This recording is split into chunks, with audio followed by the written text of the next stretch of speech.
Cooking soulmate ഇന്നെത്തിയിരിക്കുന്നത് ഹയാത്തിലാണ്. അപ്പോൾ Hyatt Regency തൃശ്ശൂരിലാണ് ഇപ്പം ഞാനുള്ളത്.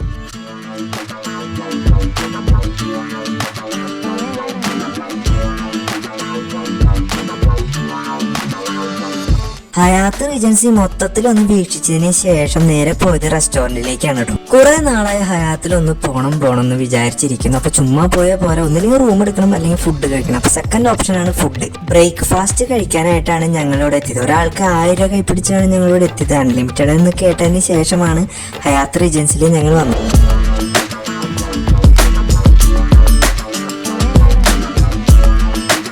റെസ്റ്റോറന്റിലേക്ക് വന്നതും ഇവിടുത്തെ മെനു, ഇവിടുത്തെ ഐറ്റംസുകളും കണ്ടപ്പോൾ ഞങ്ങളുടെ കണ്ടു തള്ളി. കാരണം അതിലെ ഐറ്റംസുകളാണ് ഇവിടെ ഉണ്ടാക്കി വെച്ചിരിക്കുന്നത്. എന്നാ പിന്നെ ഒരു അറ്റത്ത് നിന്ന് തുടങ്ങാന്ന് പറഞ്ഞ് മധുരത്തിൽ നിന്ന് തുടങ്ങി. എല്ലാ ഫുഡ് ഐറ്റങ്ങളും ട്രൈ ചെയ്യാൻ പറ്റിയില്ലെങ്കിലും ട്രൈ ചെയ്ത ഫുഡ് ഐറ്റംസുകളൊക്കെ ഒന്നിനൊന്ന് പൊളി ഐറ്റംസ് തന്നെയായിരുന്നു. ഇപ്പോൾ ഇവിടെ ഇരിക്കുന്ന ഭക്ഷണ പദാർത്ഥങ്ങൾ കൂടാതെ ഒരു എക്സാമ്പിൾ പറയുകയാണെങ്കിൽ ഫ്രഷ് ജ്യൂസുകള് അല്ലെങ്കിൽ മുട്ട ആംപ്ലേറ്റ്, ഇതെല്ലാം ഇവരെ സർവീസിൽ ഉൾപ്പെടുന്നതാണെന്ന് പ്രത്യേകം ഞാൻ എടുത്തു പറയാൻ ആഗ്രഹിക്കും. എത്ര വലിയ ഹോട്ടലായാലും എത്ര വെറൈറ്റി ഫുഡായാലും നമുക്ക് ഇഷ്ടമുള്ള ഭക്ഷണ പദാർത്ഥങ്ങൾ നമ്മുടെ പ്ലേറ്റിൽ സ്ഥാനം പിടിച്ചിരിക്കും. അത് എൻ്റെ പ്ലേറ്റ് കണ്ടാൽ നിങ്ങൾക്ക് മനസ്സിലാവും.